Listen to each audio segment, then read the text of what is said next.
everyone. My name is Mary Ann Barthel. I'm the director of the Dartmouth-Hitchcock Arts Program, and I want to thank you for joining us today.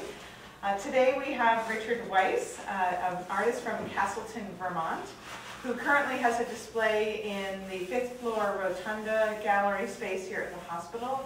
It is one of 8 galleries we have here in the hospital, and he's graciously agreed to come and do an artist talk, which we have monthly on first Fridays of every month. So thank you for braving the weather yet again of rain and gray weather. Hopefully we'll brighten up your morning.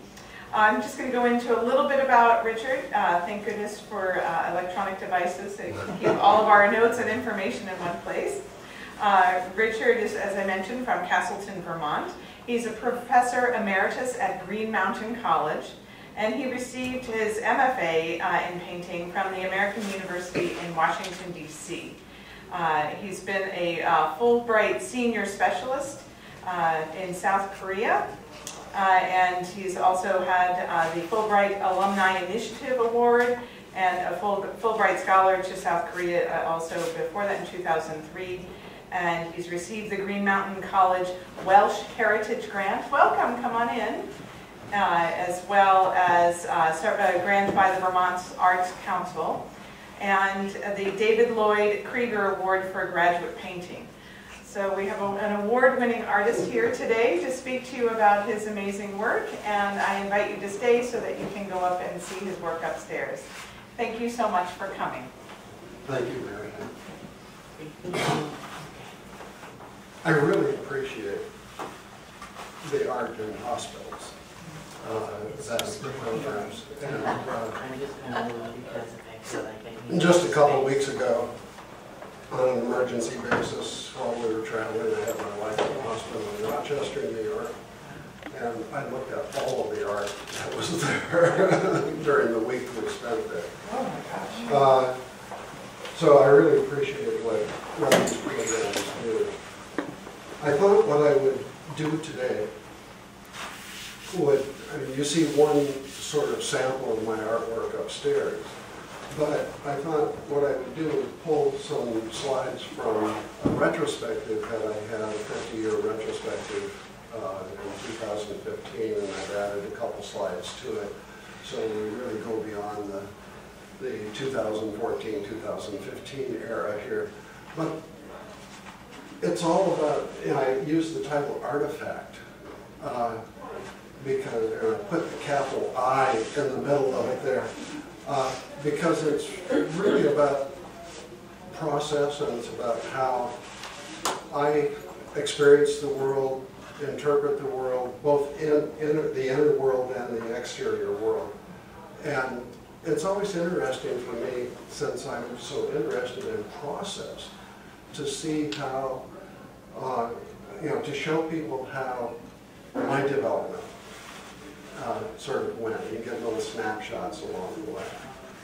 So, I grew up in northern Minnesota, and I had nobody in my life that was involved in art. Wow. My father was a logger, and did carpentry work with him, and I went out in the woods with him and worked in the logging trucks and so forth. And I didn't even expect to go to college, so teachers intervened and sort of set me on my way. And this is actually a drawing I did in 1964 of one of the guys who worked on the logging crew with my dad. So I dug back for this retrospective to get a lot of different directions. And this is one of the very first oil paintings that I did in college. And I still have this piece. So I'm just going to run through some things here, and I'll comment on some of them. Stop me if there's any pieces that you want to look at a little bit more. I primarily started doing watercolor because that's what I had. I didn't have access to canvases and oils and stuff early on, and so I started doing watercolor and spent a lot of time outdoors. Northern Minnesota is a fairly wild area, and so Spider Lake is actually in northern Wisconsin. my landscapes and watercolors gradually became, exploring the abstract part of it. And, this is a result of college. I had fortunate to, in a little college in northern Minnesota, to have a professor who was a student of Joseph Albers at Yale, and in color theory and abstract design. And so that sort of opened up new things for me along the way. There was a break in my education there. The U.S. government asked me to join forces in the Army back in the late 60s, and so there's a gap in what I was doing. I was a propaganda artist in the Army. I was drafted and didn't have to do combat. And so when I came out of the Army, I decided that I wanted to go, if I could go to graduate school, I wanted to go to graduate school someplace that had a figurative program, because all of my background really was focused on abstract design concepts. So this is one of the first figure drawings I did at American University in Washington, D.C. And then I really got into painting, and I like paint. I really like to spread it around. I like its juiciness. So the still life is an example of that work. And there's maybe the first paintings of my wife that I did. She's an artist also. We've been together since college. So we celebrated this year as our 50th anniversary.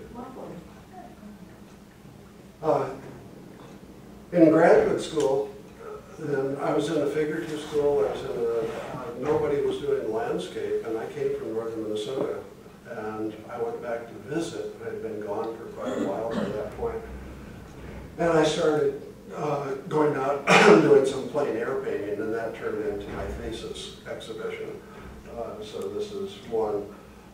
If any of you've been to Washington, D.C. and flown into Dulles,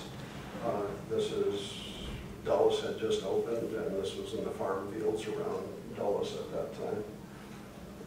And so these are my thesis paintings. I was doing direct landscape painting. And with all of these, I like the engagement. As an artist, I like to engage with what I'm doing. So I set some goals for myself while I was working. None of my thesis paintings would take longer than 3.5 hours. Wow. And the largest of my paintings during that time was 70 inches. So I would really go in with big brushes and really work at it. And then I continued in that, being very interested in the painterly quality and in the space. And interiors, exteriors, landscapes, figures. And you'll see that kind of thread through things as we go through the slides here. Now, I think what's going to be interesting to you is that I break off in little tangents, but I don't let go of what I've had before. So things become interlayered. And so I'll come back to the figure regularly. I'll come back to the landscape regularly, though most of the work I exhibit now is abstract. And you can see the interest in space and the construction of composition in these. Are these still thesis pieces? No, these are later pieces. She asked if these were thesis pieces, and no, they aren't. This is work I was doing later. And you can see here that there's if you are familiar with contemporary painters, there's a relationship to Richard Diebenkorn in these paintings. Even though when I started doing these, I didn't know about Diebenkorn. I found out about him when a gallery owner mentioned to me that, oh, your work looks like Diebenkorn's. Okay, I better look up and find out who Diebenkorn is. But I started to internalize the landscape a little bit differently. And so some of the pieces became more and more abstract. And Interiors became more simplified. And then my wife and I, we moved back to northern Minnesota. We lived on the edge of Voyageurs National Park. Go out our back door, you can walk 30 miles without crossing a road until you got to the Canadian border. It was a pretty wild area. And I started working with landscapes around there and exploring other kinds of space. What can I do with the artwork itself? Not just picturing something, but how can the artwork itself manifest some of the space and some of the tensions and so forth. So this is a corner piece, 2 panels that go into a corner of a room. And then, getting a little broader, a piece that you could walk through. So this is 20 feet wide, 6.5 feet high, and it allows you, this is a freestanding double-sided piece, and you can actually go behind it and walk through the piece. Some of you who may be involved in art may notice that this is Magna acrylic rosin. It's a turpentine-soluble acrylic rosin that I was using at the time. This piece actually comes off the wall. It started out with this section, then I decided that the model was actually looking at something, so I built another canvas and put it there. And then I decided that the space between me and the model was kind of important, so I built this canvas, which comes out about 4 feet onto the floor. And then I decided the position of the artist was really important, so I put the stool there. And so it becomes an installation piece.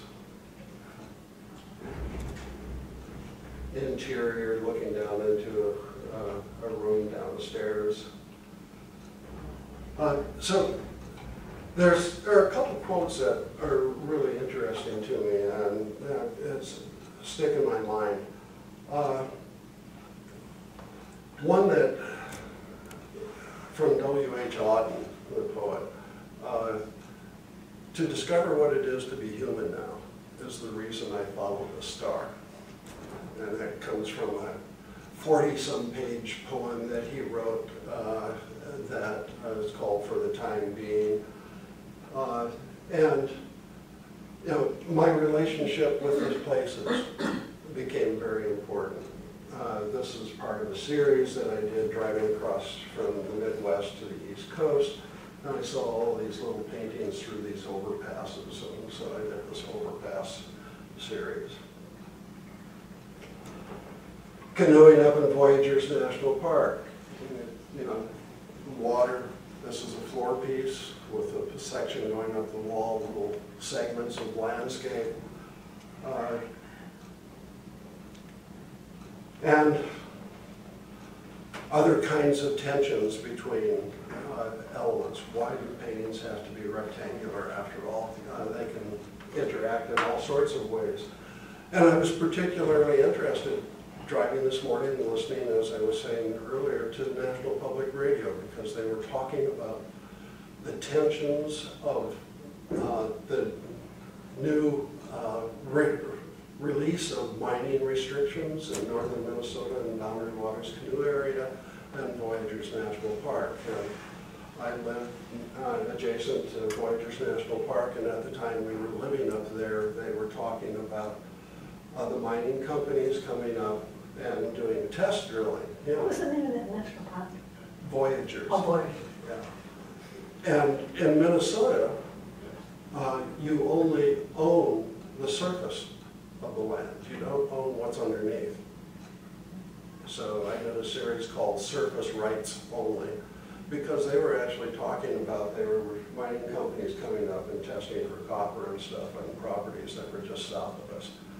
And so these pieces became layered landscapes that sort of resulted out of that tension. And here's Surface Rights Only.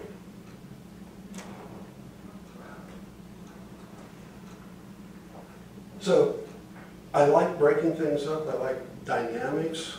and dynamics in terms of the brushwork, but also the visual dynamics of the composition, and in this case, spreading things out, using 9 by 12 inch panels to create a larger piece. I actually started doing that in graduate school because I wanted to do big paintings and I had a small car. So by doing them in sections, I could, piece it together. So these are 2 of the Voyageurs National Park landscapes, Rainy Lake in northern Minnesota. So there are 5 smaller panels on one Well, larger. big background panel, right?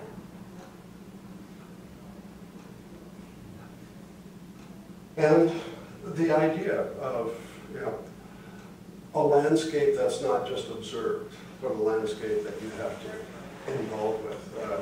Living in International Falls, Minnesota, along the Canadian border, if you didn't pay attention to the environment and the landscape, it would kill you. So there was always this edge, this tension there. And, I did see temperatures at our house at 56 below zero at one point. And then other kinds of social relationships, different kind of dynamic. And I started this Covenant series. For a brief period of time, I was teaching at an evangelical school in Indiana, and just had this idea while we were driving, stopped my wife along the freeway and said, "You've got to drive, I've got to work this idea out." And by the time I got back, we had a whole bunch of these started. Covenant, a binding agreement. How do you make that visual? That's sort of the way I come at things. How do you visualize? How do you make in paint and surface and texture? How do you make an idea realized in visual terms? I have to work things out visually. People ask me, give me directions. Well, I have to draw a map. And I can't put it up here. Numbers, I have to work it out visually somehow. This is a little plexiglass section in here, so the canvas goes across, underneath, across, and goes into the next section and is buried underneath. What's the material that looks like a sheet? It's painting canvas. Okay. So these are on panels, so I could cut out the panels and run the fabric through it. So you begin to see through these the interest in the painterly quality. You begin to see the idea of dynamic form, the energy that I'm interested in.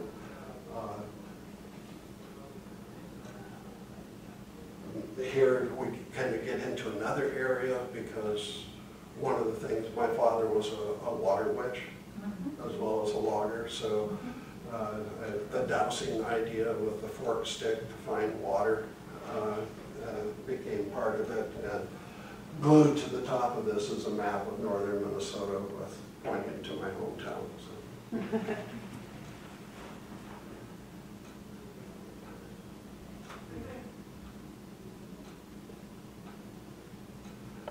Now you can see the relationship between some of these segmented pieces, and this is actually a drawing from a stream bottom in Vermont, and pencil drawing, and you see the same kind of forms, the dynamics on picking up sections and using the fragmentation to create some of the movement.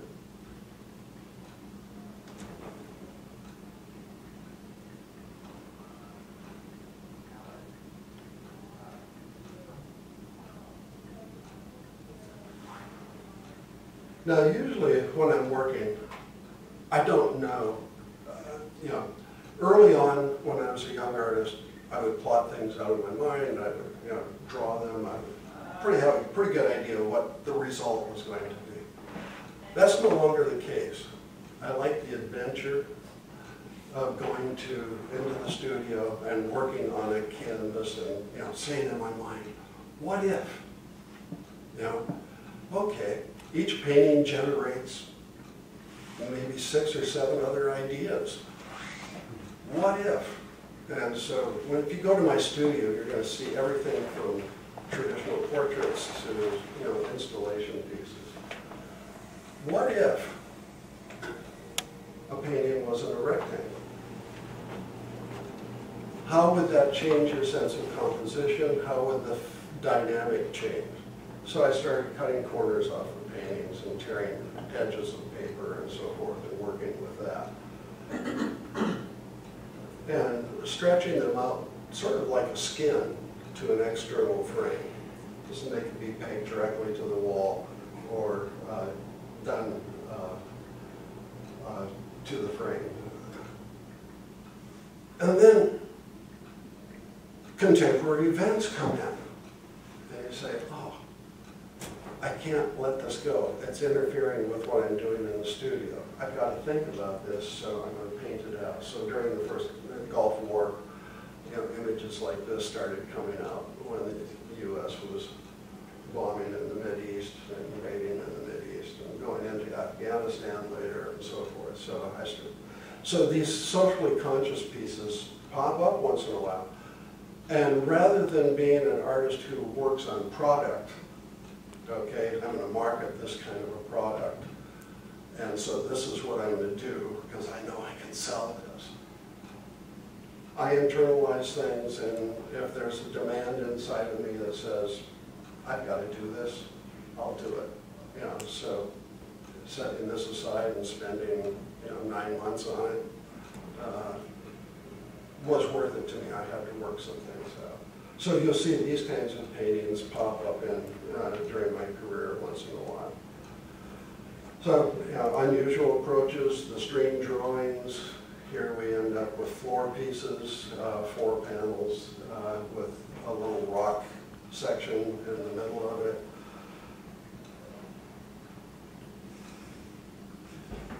Some of these cut out on panels using geodesic markers that you find in locations, little brass plates that go in locations. I've got a collection of rubbings I've done of those.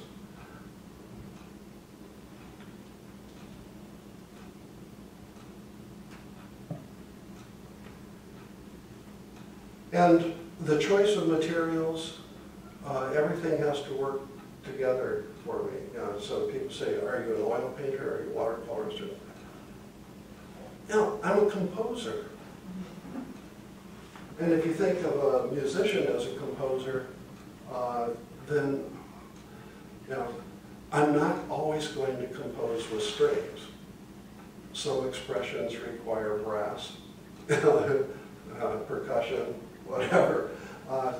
I'll switch media if the idea, the expressive idea, seems to demand it. I did this Song series. It became, this is number 52. I think I got up to 110 in this series over a period of years. What does signify? Well, there was an essay by Howard Gardner from Harvard University, and he did a book on creativity, and he ran something called Project Zero. And one of the essays in there was about the song, the foundation, the basic root of an idea of language, and where does that come from. And so I thought, what is the root of visual language? I'm going to explore that for a while.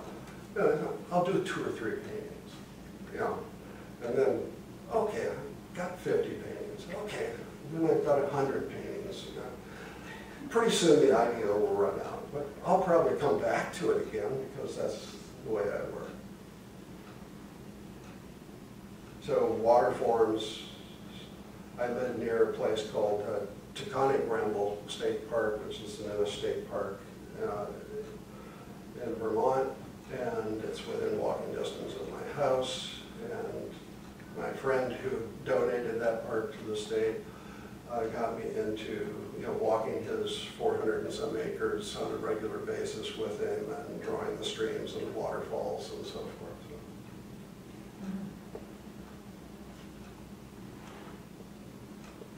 Rich, can you explain the your mental transition as a, in a painting like this, which seems to go together very nicely, but you have it segmented. Mm-hmm. Did you work with each one of those segments separately and then decide to put them all together, or how did that work?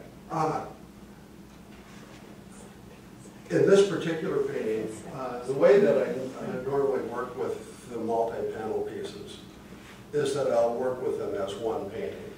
And I'll clamp them together, paint on them all as one. Then I'll take them apart and work on them individually and see if I can work on each one as if it were a painting and it had to stand by itself.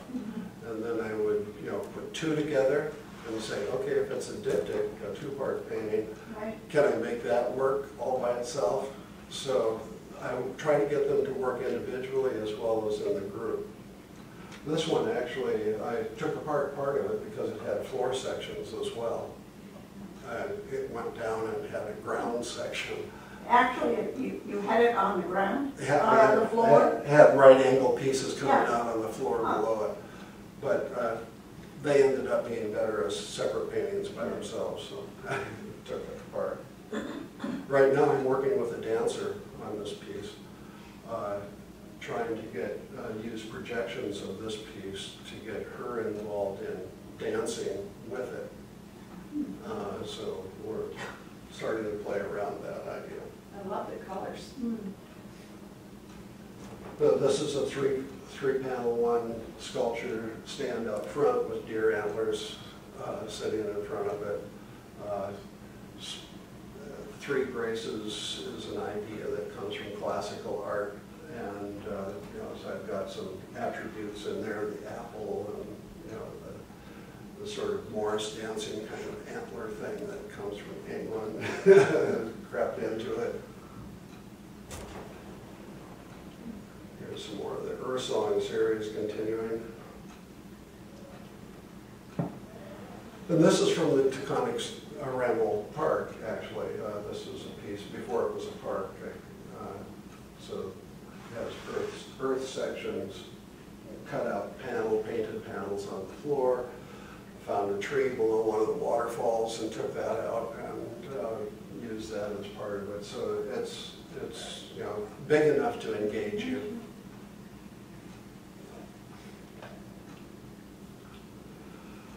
And I first went to South Korea in 1999, and this painting came from a visit up to the northeast part of South Korea, near Sokcho, right up near the border. Beautiful beach, and there was a dynamic that was at play there that was really interesting to me, because to get to the beach, you had to go through an area that had razor wire on both sides and a guard tower. It was open to the public, but there was that, and then the little signs that were up that caution you to report any submarines that you might see off the coast. Wow. So this was the first painting that came out of that. And there will be other Korean paintings here too. So you can see these ideas kind of play out. Time-wise, they interlock with each other, and there are threads that I carry through from one thing to another. This has got some Korean script in it, entitled Subject Port Poem. Then there was a sarin gas attack in Japan, where somebody released gas in the subway station, and I had been painting historical copies of The Goldfinch by Carol Fabricius, and the idea of the canary in the birdcage struck me, so I put that painting together.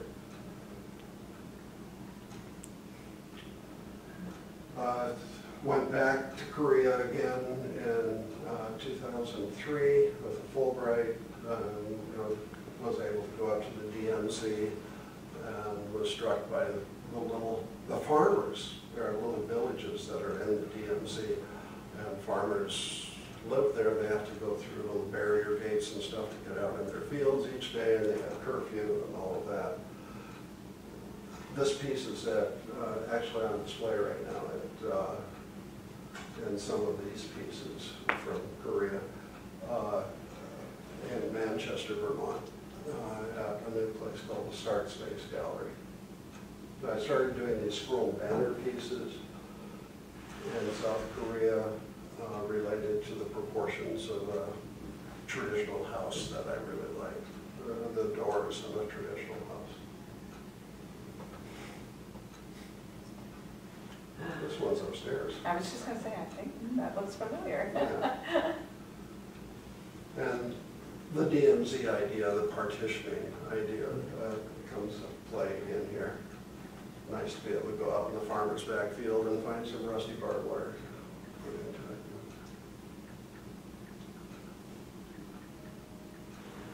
Because Curzon is based upon a Hopi legend of the idea of Akiva, coming from the underworld in the center of the earth and rising to the top of the earth through stages. What's the design in the center of that piece? You have time for a little story? I was giving a talk at a university in South Korea, and afterwards we had dinner. And this man who did not speak English was at the dinner, and he handed me a gift wrapped in a white cloth. And it was a little carved wooden stamp, Bongyan stamp, chop, you know. Yes. And there was exchange back and forth, and he said that he had found it in a shop. He thought it was Chinese, and that he had loved it, and he had been carrying it in his pocket for 25 years. And he wanted me to have it. Oh. So, Brings tears to your eyes. Terry just talking about it. Absolutely. And then he said, we think it's at least 500 years old.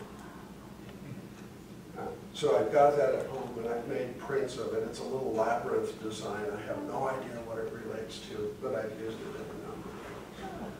So glad you asked. And these pieces are done on Korean mulberry paper, hanji.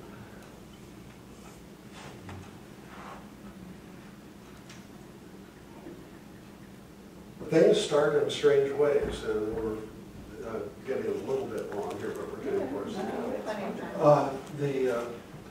I had a white canvas in my studio, and I had a ladder leaning against it and cast a shadow. And I looked at it, I like that shadow. What can I do with that shadow? And so I started working on it. And this whole idea of just evolved one piece at a time. You know, magazine cutouts that I used up there, markings on the wall as if somebody's been in a dungeon or something, trapped for a while, and the little hash marks on the left counting off the days, and you know, the hope of tomorrow, a ladder going someplace, the hope of tomorrow. So the title came out of that, Tomorrow the Birds Will Sing. So you can see the sections, the dynamics, the layering. It's really interesting being an artist because you got all of this stuff going on in your head all of the time. Windy and Warm. This painting, a couple of you would be interested in, was actually exhibited in the National Museum in Seoul as part of a 60th anniversary of celebration for Fulbright in Korea.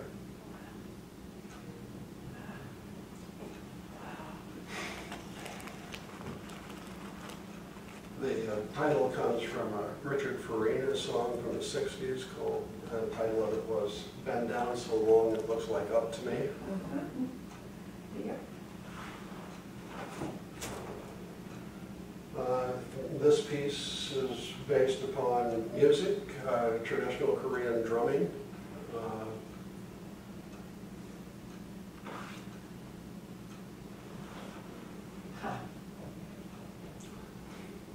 I wasn't going to display this in the hospital.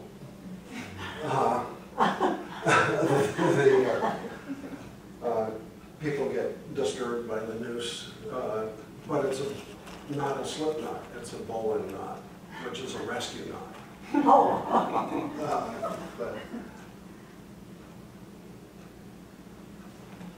So I still work with landscapes around where I live. There's a mill site with water flowing down through different levels, and there's a place where people skinny dip in the summer that this painting came from. Waterfalls near my house, and then refugee camps that I keep seeing on the news.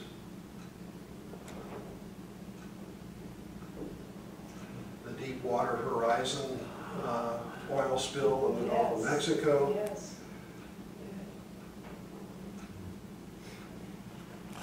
And then from northern Minnesota, which is iron mining country, was sort of the inspiration for this because they have big iron pit mines up around Hibbing, Minnesota.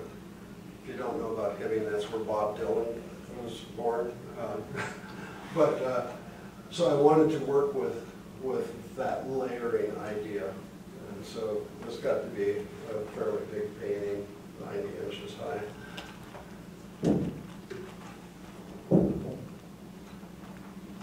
The ladder thing keeps coming back. What is metal leaf, like gold leaf? Mm-hmm. Not on gold looking leaf. I can't afford the real gold leaf anymore. And this one is built on the wildfire cycle and that I've experienced in northern Minnesota. So, you know, area burns, next spring all of the greenery ferns and stuff come in.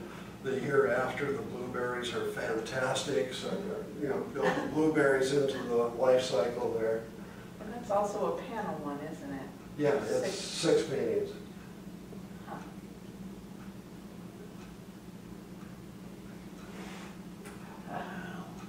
I've started taking this idea of the small paintings and multiple paintings in different directions. So I've built these wooden frames, and these are 6 by 9 inch panels that fit in there.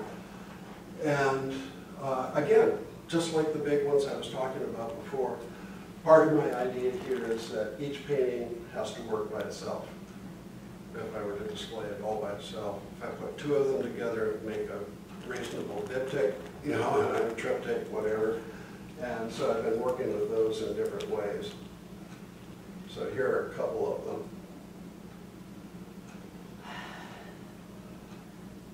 And sort of the last series I'm still working on, started with this one early on. 6 by 9 panels, not the wooden frame, but just the open, mounted on a background panel. And the last couple shows I've had this piece in, I've displayed it in such a way that people who were there could rearrange it. Wow. So they could lift the pieces off. And I was delighted the first time I did that to see about a 9-year-old walk up and look at it. His mom said, "Yeah, you can move it, you can move it." So he picks one up, and they were already on their way out the door. 45 minutes later, they were still there, and he was still moving things. I like that idea. Oh, that's fabulous. Yeah. So that's what I have for you today. If there are questions, we can go back to anything, or we can go upstairs and look at some actual work. Your percussion one was like 6 years in the making, 2003 to 2009 or something? Yeah. It was actually a whole different painting at one point. There are parts of it that are still there. But I went back to it. I had it around and I actually exhibited it several times. And I had it back in the studio. And then listening to some of the traditional Korean music again. And I'm hearing things that I hadn't heard before. So little nuances, little intonations of the different drums, because they have different sized drums that they play, and then the little cymbal brass that comes into it. I'm hearing nuances that I hadn't heard before. So I just took the painting out and started listening to the music and started working on it some more. But it spread out for a while. So I noticed that you mentioned you started with watercolor because that's all you had, and you use a variety of things, acrylic and oil now, and of course mixed media. Do you ever use watercolor anymore? Or? Yeah. And something that I didn't show you, I regularly go to figure drawing sessions, and I'm very, very interested. I do fairly straightforward figure drawings, and I do historical copies and all sorts of things to keep learning. But the figure drawings, I mostly work with ink washes, bamboo sticks and ink washes, and then often watercolor goes into those. I haven't done any watercolors, just pure watercolor paintings for a long time. Usually mixed media kind of things. Yeah. I noticed you had one pastel. Do you use pastel very often? Not very often, No. but sometimes there's a graininess to it that I'll use for a line quality. Mm-hmm. And I've actually found I'm mostly working in acrylic now, and I'll use charcoal or pastel as a line in it. Mm-hmm. I found out that I can spray fix it, and then I can put acrylic medium over it and bind it into the painting so it's permanent as part of the painting. It has a different textural quality. Sometimes I use oil stick for the same thing. Let me ask you, what spray do you find is best from the standpoint of not darkening or changing the colors of the pastel? Usually I'm not worried about the color because I'm just using a dark line or a rich line, so I'm not worried about that subtlety. Mm-hmm. So I'm just, I'm using, in terms of spray fix, I think I'm just using the Krylon fixative to put it down, and then I'm using golden spray, varnish to go over the top of that and fix it. Yes. Well, on one of the Lay Beer series, was that one about fracking? Fracking? Which one? There was one in the Lay Beer series that you showed, and it showed, pieces. I just wondered if it was influenced by fracking on the environment. No, fracking wasn't part of my thinking at that particular time.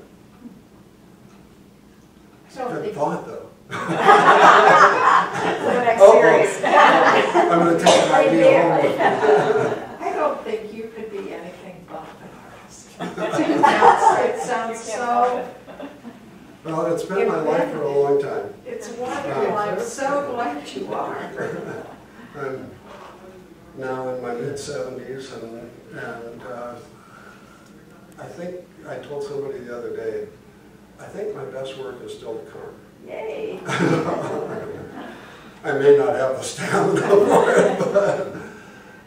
So we do have your work upstairs in the 5th floor gallery through the end of December, and somebody was looking at one of the pieces, and it was not quite in her range. Do you ever do prints of your work? I have never done prints of it,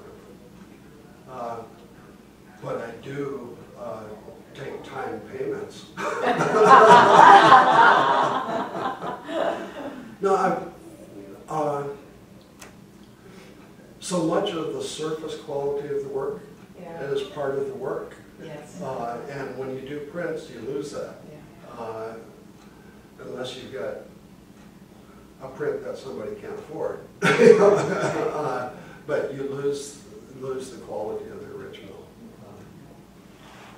Did your family support all this art? Actually,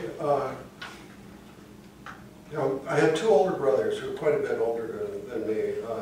They were 14 and 15. 15 when I was born, and they both drew a lot. So when they were home, you know, when they served in the military too, so when they were home though, one of them in particular drew with me all the time. I had some really good teachers that supported me. My mother supported me, you know, I got the inserts out of, you know, the cardboard inserts out of shirts and stuff when you buy them. Yes, oh, yeah. I drew on those. Beautiful. I drew on those. And my dad didn't know what the heck was going on. And actually, since I started college, my mother saw work in one show. My dad has never seen my work, and they're both gone now. My brothers have a few of my pieces, but they've never been to any of my art shows. So we're quite removed in family-wise, and there's nobody else in the family that does art. And I had a wonderful high school teacher, a woman from Czechoslovakia, and the fellow that I mentioned, my mentor that went to Yale, he had also coincidentally been my 7th grade art teacher before he went in the Army and then went to Yale. And when I arrived at college for my introduction to art class, the first class in the art department I took, he was the instructor. And he had just come back from working with Joseph Albers. And he had also been our 7th grade basketball coach. So I played basketball for him, and there were 5 of us in that class that had played basketball for him in 7th grade. And he started calling the roll. And then he stopped. These names are all familiar. And he couldn't quite figure it out, but he was a really important person. Absolutely. Oh, those are great stories. You could write books as well as create canvas art. Well, thank you so much for making your way over here for this. And